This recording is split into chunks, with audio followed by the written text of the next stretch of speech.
সঠিক উত্তরটির তলায় বা নিচে দাগ দাও। প্রথম একের ক, দূরবীন আবিষ্কার করেন। দেখো, দূরবীন আবিষ্কার করেন, উত্তর গ্যালিলিও।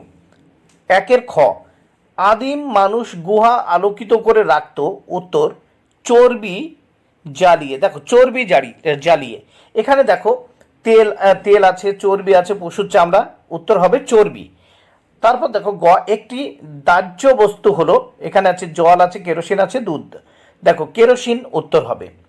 তারপর দেখো ঢেপ্প বলা হয়, এখানে দেখো মালাকারদের আছে, পিতল ঢালাই শিল্পীদের, তাঁতিদের, উত্তর হবে পিতল ঢালাই শিল্পীদের।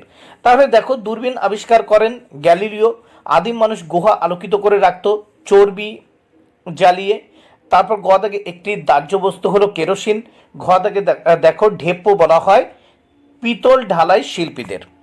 এরপর আমরা দেখে নেব বা তোমরা দেখে নাও, শূন্য স্থান পূরণ করো। দুইয়ের ক, গলানো লোহার সঙ্গে কিছু কিছু পদার্থ মিশিয়ে তৈরি হয়, উত্তর শূন্যস্থানে দেখো ইস্পাত। খ দাগে ধনেখালির তাঁত শিল্প বিখ্যাত। গ দাগে দেখো আদিবাসী সাঁওতাল মেয়েরা হাত ধরে ঝুমুর গান গাইতে গাইতে নাচ করে। তাহলে দেখো প্রথম শূন্যস্থানে ইস্পাত, দ্বিতীয় শূন্যস্থানে তাঁত শিল্প, তৃতীয় অর্থাৎ আদিবাসী সাঁওতাল মেয়েরা হাত ধরে ঝুমুর গান গাইতে গাইতে নাচ করে, তৃতীয় শূন্যস্থানে ঝুমুর গান। এরপর আমরা দেখব তিন দাগের প্রশ্নে কি বলা হয়েছে। দেখো, ঠিক বাক্যটির পাশে টিক চিহ্ন আর ভুল বাক্যটির পাশে গুণ চিহ্ন বা ভুল চিহ্ন দাও। তাহলে দেখে নেওয়া যাক। তিনের ক, তামা হলো মানুষের ব্যবহৃত প্রথম ধাতু, এটি ঠিক। তারপর দেখো খ, টুল হলো ছোট ছোট যন্ত্রপাতি, এটিও ঠিক। তারপর দেখো গ, ধ্রুব তারা দেখা যায় দক্ষিণ আকাশে, এটি ভুল। তাহলে দেখো তামা হলো ক, তিনের ক, তামা হলো মানুষের প্রথম ব্যবহৃত ধাতু, ঠিক। খ, টুল হলো ছোট ছোট যন্ত্রপাতি, ঠিক। গ, ধ্রুব তারা দেখা যায় দক্ষিণ আকাশে, এটি কিন্তু ভুল। এবার পরের পাতা দেখে নেব। দেখো, এই যে প্রশ্নপত্র, এর পরের পাতা দেখে নেওয়া যাক।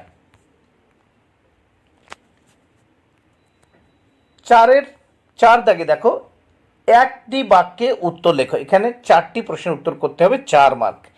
একটি বাক্যে উত্তর দিতে হবে।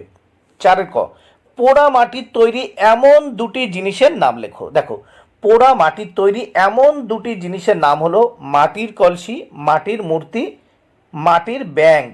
দেখো, মাটির মূর্তি, মাটির ব্যাংক, যাকে লক্ষ্মীর ভাণ্ডার বলা হয়। খ দাগে শনি ও নেপচুনের মাঝে কোন গ্রহটি অবস্থিত? উত্তর দেখো, শনি ও নেপচুন এর মাঝে ইউরেনাস গ্রহটি অবস্থিত। শনি ও নেপচুন এর মাঝে ইউরেনাস গ্রহটি অবস্থিত। এবার গ দাগ দেখে নেওয়া যাক। মালদায় প্রচলিত লোকপালার নাম কি? মালদায় প্রচলিত লোকপালার নাম কি? দেখো, মালদায় প্রচলিত লোকপালার নাম গম্ভীরা। মালদায় প্রচলিত লোকপালার নাম কি? গম্ভীরা। ঘ দাগে দেখে নাও, কুইনাইন কোন গাছের ছাল থেকে তৈরি করা হয়? উত্তর, কুইনাইন সিঙ্কোনা গাছের ছাল থেকে তৈরি করা হয়। কুইনাইন কোন গাছের ছাল থেকে তৈরি করা হয়? দেখো, কুইনাইন সিঙ্কোনা গাছের ছাল থেকে তৈরি করা হয়। এবার 5 দাগে দেখে নাও, প্রত্যেকটি প্রশ্নের মান কিন্তু হাফ করে, একের অর্ধেক করে। দেখো, বাম দিকের সঙ্গে ডান দিকের মিল করো। এখানে বাম দিকে দেখো আছে চালাক শিয়ালের গল্প, খ কলকাতার কুমোরটুলি, গ মঙ্গল গ্রহ, ঘ রক্তমাশায়। আর ডান দিকে আছে 1 কিউরিসিটি, 2 আমরুল পাতার রস, 3 লোককথা, 4 মৃৎশিল্প। দেখো, প্রথম চালাক শিয়ালের গল্প, ক, উত্তর হবে দেখো লোককথা। তারপর খতে কলকাতার কুমোরটুলি, উত্তর হবে মৃৎশিল্প। তারপর গ মঙ্গল গ্রহ, উত্তর কিউরিসিটি।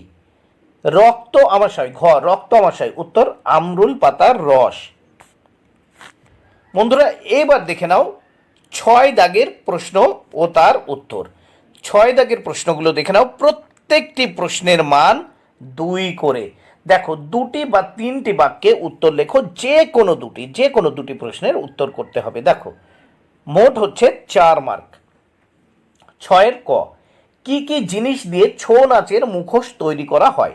দেখো কি কি জিনিস দিয়ে ছৌ নাচের মুখোশ তৈরি করা হয়। উত্তর, কাগজের মণ্ড, কাপড় আর কাদামাটি দিয়ে ছৌ নাচের মুখোশ তৈরি করা হয়। তাহলে দেখো কাগজের মণ্ড, কাপড় আর কাদামাটি দিয়ে ছৌ নাচের মুখোশ তৈরি করা হয়। খ, তুমি ধাতু কিভাবে চিনবে? উত্তর দেখে নাও। ধাতু চকচক করে, আঘাত করলে ধাতব শব্দ হয় এবং বিদ্যুতের সুপরিবাহী, যেমন সোনা, রূপা। তাহলে ধাতু কিভাবে চেনা যাবে?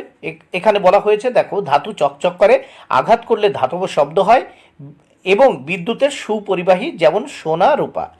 এরপর দেখে নাও যে পশুকে পোষ মানানোর কি কি সুবিধা। পশুকে পোষ মানানোর কি কি সুবিধা দেখো। উত্তর, পশুকে পোষ মানানে অনেক সুবিধা।